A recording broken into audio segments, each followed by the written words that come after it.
नमस्कार श्रोताओं, शाम के ठीक 7:20 हुए हैं और ये समय है आपके अपने कार्यक्रम स्पोर्ट्स कैन का। आज की स्पोर्ट्स कैन के इस एडिशन के साथ मैं हूं आपका होस्ट और दोस्त सिद्धार्थ सिंह और तमाम खेल खबरों पर विस्तार से चर्चा करने के लिए हमारे साथ हैं वरिष्ठ खेल पत्रकार मोना पार्थसारथी। मोना, स्पोर्ट्स कैन कार्यक्रम में आपका स्वागत है। बहुत बहुत धन्यवाद। सभी श्रोताओं को नमस्कार। और सबसे पहले नजर डालते हैं अब तक की स्पोर्ट्स हेडलाइंस पर। आईपीएल क्रिकेट में मुंबई में अब से कुछ देर बाद रॉयल चैलेंजर्स बैंगलोर का सामना राजस्थान रॉयल्स से होगा। रॉयल चैलेंजर्स बैंगलोर ने टॉस जीतकर पहले गेंदबाजी करने का फैसला किया। कोलकाता नाइट राइडर्स के कप्तान ओवेन मॉर्गन पर चेन्नई सुपर किंग्स के खिलाफ आईपीएल मैच के दौरान धीमी ओवर गति रखने के लिए 12 लाख रुपए का जुर्माना लगाया गया है। दुनिया के नंबर 1 टेनिस खिलाड़ी सर्बिया के नोवाक जोकोविच ने अपने गृहनगर बेलग्रेड में जारी सर्बिया ओपन की शुरुआत सीधे सेटों से जीत के साथ की और रियल मैड्रिड ने कार्डिफ को 3-0 से हराकर ला लीगा में फिर से शीर्ष स्थान हासिल किया।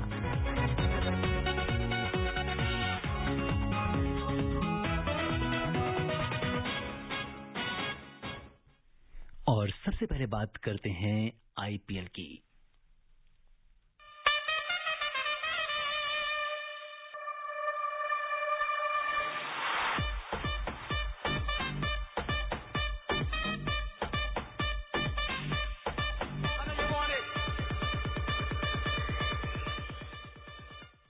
आईपीएल क्रिकेट में मुंबई में अब से कुछ देर बाद रॉयल चैलेंजर्स बैंगलोर का सामना राजस्थान रॉयल्स से होगा।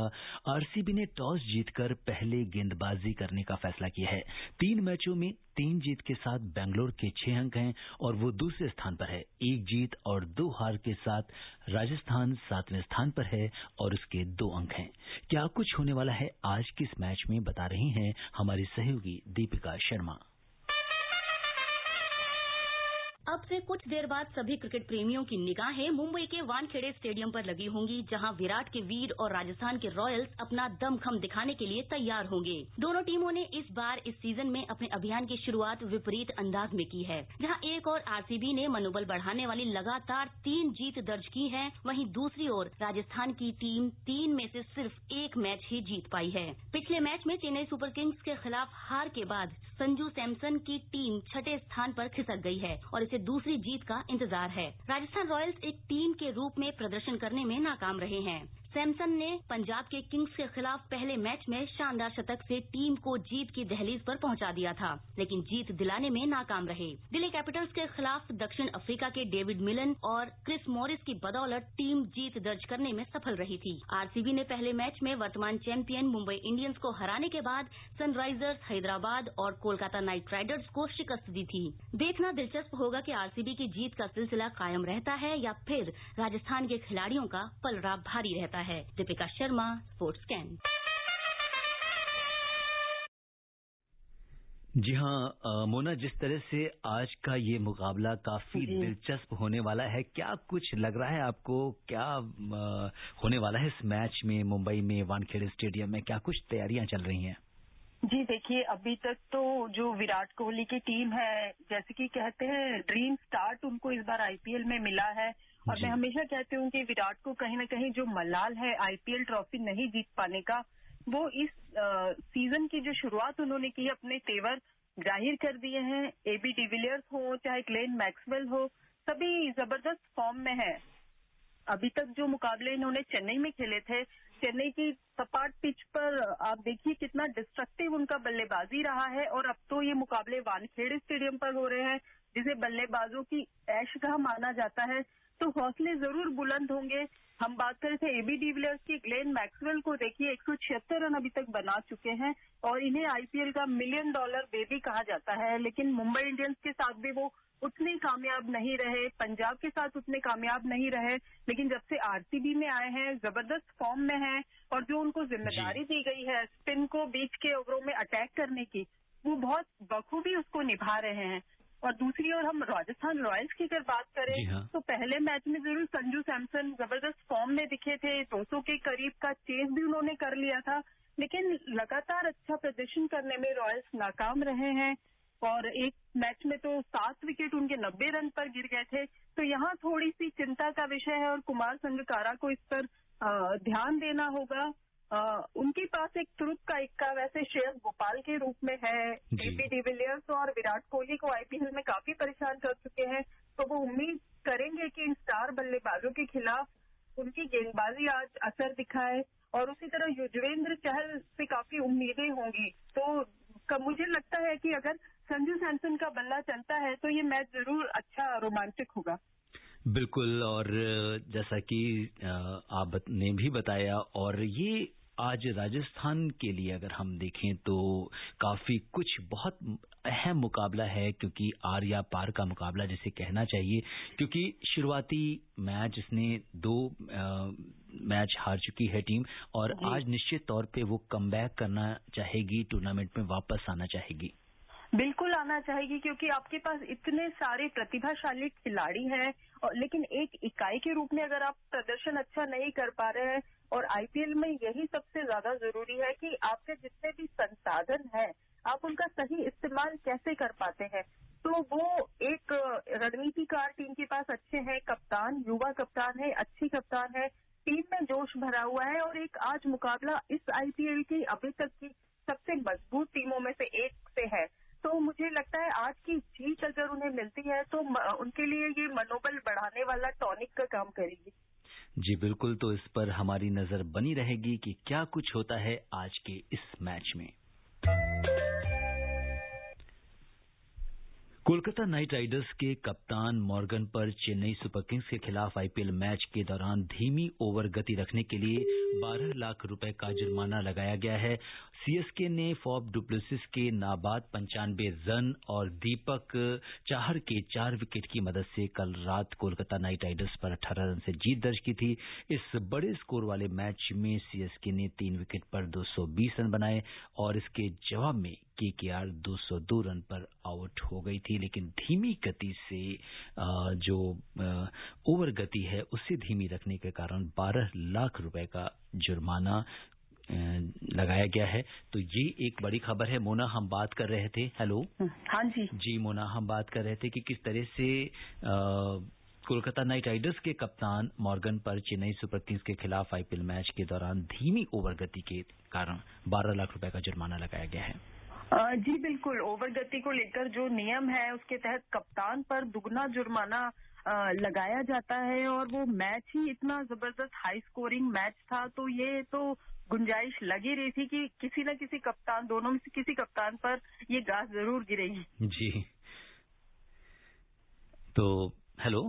हाँ हेलो। जी जी मोना जी, हम उस मैच की अगर बात करें, निश्चित तौर पर सिद्धार्थ जी आप उसका जिक्र करना चाह रहे होंगे इस मैच का। जी। तो जिसको कहते हैं ना, वानखेड़े पे जो शुरुआत ही इतनी विस्फोटक रही है, और इस मैच में जीत के साथ चेन्नई अंक तालिका को अगर आप देखें तो उसमें शीर्ष पर पहुंच गई है, जहां चेन्नई के समर्थक उसे हमेशा देखना चाहते हैं और जहां वो पिछले साल उसे नहीं देख पा रहे थे। तो एक अच्छा शुरुआत है महेंद्र सिंह धोनी की टीम का, और वानखेड़े पर पहले ही मैच में 400 रन से ज्यादा बने हैं। दर्शकों के लिए बहुत ही मनोरंजक मैच रहा। इतने सारे उतार चढ़ाव आपने उस मैच में देखे हैं कि 220 रन एक टीम बनाती है, उसके बाद दूसरी टीम 5 विकेट 31 रन पर गंवा देती है, लेकिन फिर मैच में वापसी करती है। मैच इतना लंबा खिंच जाता है। तो ये जो उतार चढ़ाव है, जिसकी वजह से आईपीएल के आगे दर्शक नजरें गड़ाए बैठे रहते हैं, वो पूरा नजारा इस मैच में देखने को मिला। तो बहुत ही अभी तक का मुझे लगता है सबसे रोचक मुकाबलों में से एक।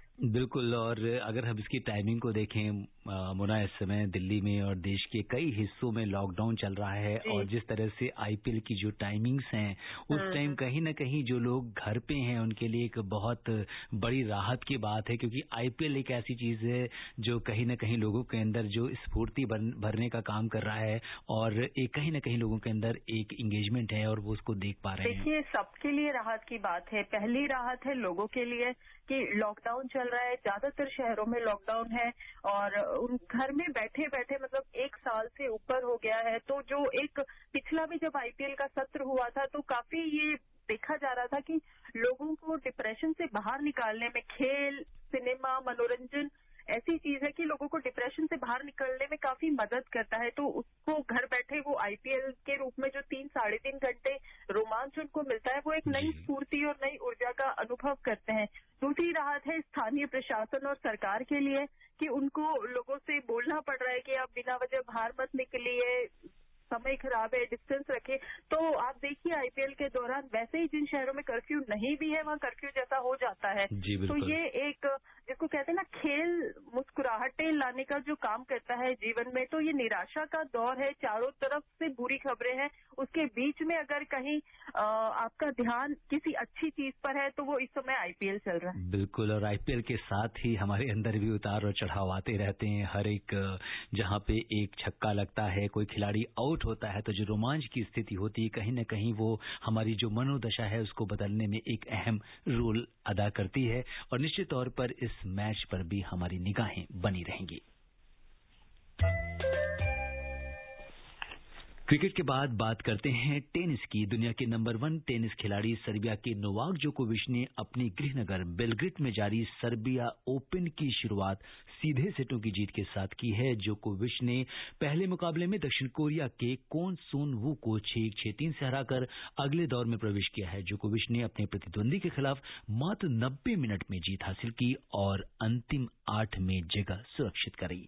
ये एटीपी इवेंट 8 साल के अंतराल के बाद फिर से आयोजित किया जा रहा है। इस टूर्नामेंट का आयोजन नोवाक टेनिस सेंटर पर हो रहा है और इसकी पुरस्कार राशि 6.5 लाख यूरो है। तो ये बहुत ही अहम मुकाबला, और हमेशा से जिस तरह से मोना अगर हम देखें तो नोवाक जोकोविच वैसे भी नंबर 1 है, जब भी खेलते हैं कुछ ना कुछ रिकॉर्ड बनाते ही हैं। जी बिल्कुल, और सर्बिया में ही हो रहा है, सर्बिया के सबसे बड़े खिलाड़ी हैं। तो जैसे हम बात कर रहे थे आईपीएल का हिंदुस्तान में जो असर है, तो आप सर्बिया में देखिए कि वहां पर भी लोगों को उनका सबसे बड़ा खिलाड़ी है। वहाँ लोकल एक टूर्नामेंट हो रहा है जो 8 साल बाद आयोजित किया जा रहा है और इतनी शानदार उसकी शुरुआत हुई है।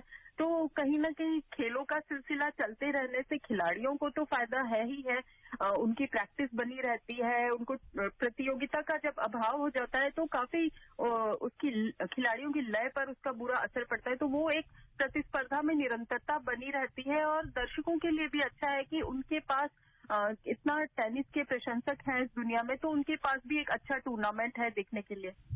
जी, और इसके बाद अब हम बढ़ते हैं अगले खेल की ओर। बात करते हैं हॉकी की। लंदन में भारत और ब्रिटेन के बीच 8 और 9 मई को होने वाले एफआईएच हॉकी प्रो लीग मुकाबलों को स्थगित कर दिया गया है। ब्रिटेन सरकार ने भारत को यात्रा से संबंधित लाल सूची में डाल दिया है, जिसके बाद ये फैसला किया गया। एफआईएच ने अपनी विज्ञप्ति में कहा गया है कि एफआईएच, हॉकी इंडिया और ब्रिटेन स्थिति पर नजर रख रहे हैं और उन्हें किसी अन्य तारीख पर इन मैचों के आयोजन की उम्मीद है। भारतीय टीम 15 और 16 मई को स्पेन और 22 और 23 मई को जर्मनी के दौरे पर जाएगी। तो फिलहाल मुना एफआईएच हॉकी प्रो लीग जो है ये मुकाबले स्थगित हो गए हैं जो 8 और 9 मई को होने थे। क्या कुछ लगता है आपको इसको? जब से ये टूर्नामेंट शुरू हुआ है उसके बाद से कोरोना महामारी के कारण ये पहले से ही काफी स्थगित मुकाबले थे और अभी बहाल हुए थे। जैसे भारतीय टीम अर्जेंटीना गई थी और वहाँ काफी अच्छा प्रदर्शन रहा था और उम्मीद की जा रही थी कि इस लय को कायम रखते हुए, क्योंकि ये सारी बड़ी टीमों के खिलाफ, अर्जेंटीना जैसे ओलंपिक चैंपियन टीम है वहाँ उससे हम हरा के आए। उसके बाद ब्रिटेन से खेलना था, ब्रिटेन के बाद वालेंसिया में स्पेन से खेलना था और फिर हैम्बर्ग में जर्मनी से खेलना था। तो ये यूरोप का जो पूरा दौरा था ये काफी महत्वपूर्ण माना जा रहा था टोक्यो ओलंपिक की तैयारियों के मद्देनजर। लेकिन अब चूंकि ब्रिटेन ने रेड लिस्ट में डाल दिया है भारत को, और जैसे आप जानते ही हैं कि लॉर्ड्स पर जो विश्व टेस्ट चैंपियनशिप फाइनल होना है उसको लेकर भी अनिश्चय की स्थिति बनी हुई है। तो ये अटकलें लगाई ही जा रही थी कि ये प्रो लीग का मुकाबला भी स्थगित होगा। लेकिन अब सारा जो फोकस है वो शिफ्ट हो जाएगा स्पेन पर, क्योंकि स्पेन से हमें खेलना है वालेंसिया में, और अगर स्थितियां सही रहती है तो वो भी एक अच्छी आउटिंग होगी भारतीय टीम के लिए टोक्यो ओलंपिक से पहले, क्योंकि भारत को इस बार पदक के दावेदारों में गिना जा रहा है और तैयारी बहुत अच्छी है भारत की। तो उम्मीद करते हैं कि स्पेन और जर्मनी के खिलाफ जो हमारे हार्ड टेस्ट होने वो जरूर खेलने का मौका मिल सके। बिल्कुल, तो मुझे लगता है कि जो जिस तरह से स्पेन और जर्मनी के साथ जो मुकाबला होगा, हालांकि इससे पहले जब भारतीय टीम ने जर्मनी का मुकाबला का दौरा किया था तो काफी अच्छा प्रदर्शन रहा था हमारे खिलाड़ियों का। तो ये एक ओलंपिक की तैयारियों के लिए बड़ी अहम प्रतियोगिता साबित होगी। बिल्कुल होगी, क्योंकि भारतीय टीम काफी समय तक बेंगलुरु में कैंप में रहने के बाद कैंप में खिलाड़ी आपस में टीम बनाकर एक दूसरे के खिलाफ मैच खेलते रहे, लेकिन जो आपकी असली कमजोरियां और आपकी असली ताकत है उसका आकलन आपका मैच परिस्थितियों में ही हो पाता है। और जैसे हमने महिला टीम को देखा कि महिला टीम का जब बहाल हुई अंतर्राष्ट्रीय महिला हॉकी खेलना उन्होंने शुरू किया तो काफी जो कमजोरियां थी वो सामने आती गई और अभी काफी उनको समय मिल गया उन पर काम करने के लिए। तो ये ओलंपिक से पहले के जो ये टूर्नामेंट है ये काफी महत्वपूर्ण है कि आपकी टीम संयोजन क्या होगी, आपको किन खिलाड़ियों पर पूरा दाव लगा सकते हैं आप और किन खिलाड़ियों को अपने प्रदर्शन में सुधार की जरूरत है, क्या आपका रणनीति होगी, वो सब ध्यान में रखते हुए मुझे लगता है कि ये दोनों जो प्रो लीग के मैच है काफी महत्वपूर्ण साबित होंगे। जी। करीम बेंजीमा के 2 गोलों की मदद से रियल मैड्रिड ने कैडिस को 3-0 से हराकर ला लीगा में फिर से शीर्ष स्थान हासिल कर लिया है। इस जीत के बाद रियल मैड्रिड 70 अंकों के साथ शीर्ष पर पहुंच गया है। दूसरे नंबर पर काबिज एथलेटिको मैड्रिड के भी 70 ही अंक हैं, लेकिन हेड टू हेड रिकॉर्ड के कारण ये शीर्ष पर है। तो अगर हम देखें तो इस मुकाबले में रियल मैड्रिड के लिए पहला गोल 30वें मिनट में हुआ बेंजीमा ने और इसके बाद अल्वारो ओरियोजोला ने 33वें मिनट में गोल करके रियल मैड्रिड की बढ़त को दोगुना कर दिया और फिर इसके बाद एक बार फिर करीम बेंजीमा ने 40वें मिनट में अपना दूसरा गोल कर स्कोर को 3-0 से रियल मैड्रिड के पक्ष में कर दिया है। तो अगर हम देखें तो ये जो अंक तालिका है अब दोबारा से रियल मैड्रिड जो है शीर्ष पर आ गया है। 32 मैच खेले हैं जिसमें से 21 जीत के साथ 7 मैचेस ड्रॉ रहे हैं, 4 ही हार मिली है और 70 अंक हैं। अगर हम देखें तो 56 गोल किए हैं और 24 गोल खाए हैं।